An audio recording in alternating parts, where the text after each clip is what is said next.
Suppose Ramesh Kumar, आगे निशान दिया पेन, है ना। गुलाम महमूद आगे दिया उसका सपोज टेबल, है ना। मगर वो कोई नहीं होना चाहिए उस कंटेंट जो आप बैलेट पेपर दे रहे हो ना, चाहे सरपंच का, पंच का या डीडीसी का, वो सिंबल वहां पे नहीं होना चाहिए।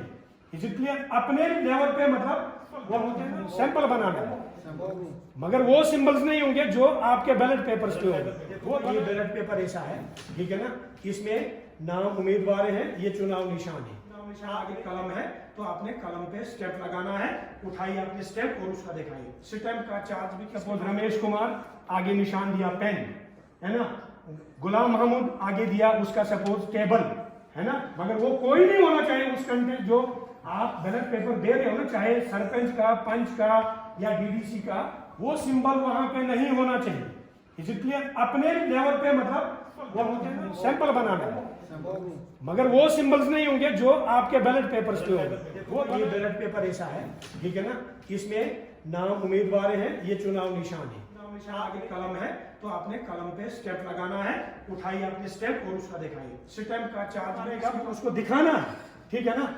जब वो सीख जाएगा, बोलेगा हाँ सर मुझे पता चल गया, फिर आप क्या करोगे, उसके दस्तखत लेके उस आपने बैलेट पेपर को काउंटर फाइल से डिटेच करोगे, काटोगे, ठीक है ना।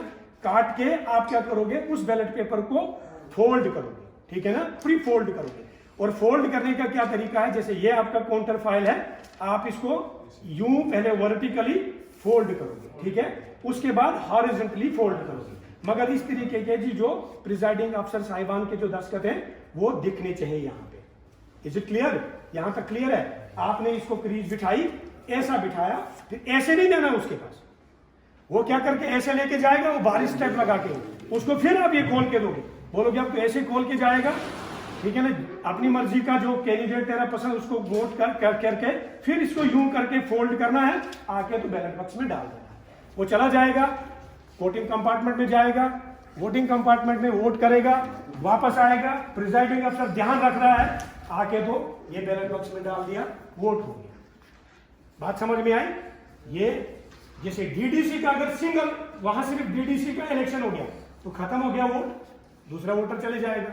लेकिन अगर पंच का भी होगा, सरपंच का भी होगा, या खाली पंच का और खाली सरपंच का भी है, बात समझ में आई? अलार्म विद डीडीसी वो क्या करेगा, पहले वो पंच और सरपंच के वोट दो देगा, वो आके डाल देगा इधर, फिर वो वापस जाएगा। ये जो P3 का रोल अभी तक नहीं आया था, P3 का रोल नहीं आया था, अब वो जाएगा P3 के पास, ठीक है ना। तो P3 भी तब तक उसका वो डीडीसी का वोट तैयार करके रखेगा।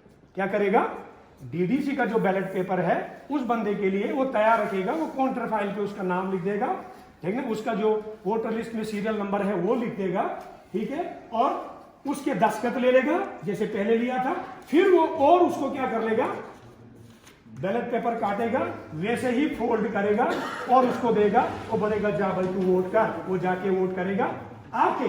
अब यहाँ पे प्रिजाइडिंग अफसर को ध्यान देना है कि अगर पहला वो सरपंच का वोट था या पंच का वोट था, वो तो उसने एक बक्से में डाला था, लेकिन अब ये वोट डालेगा किसमें, जो डीडीसी के लिए है।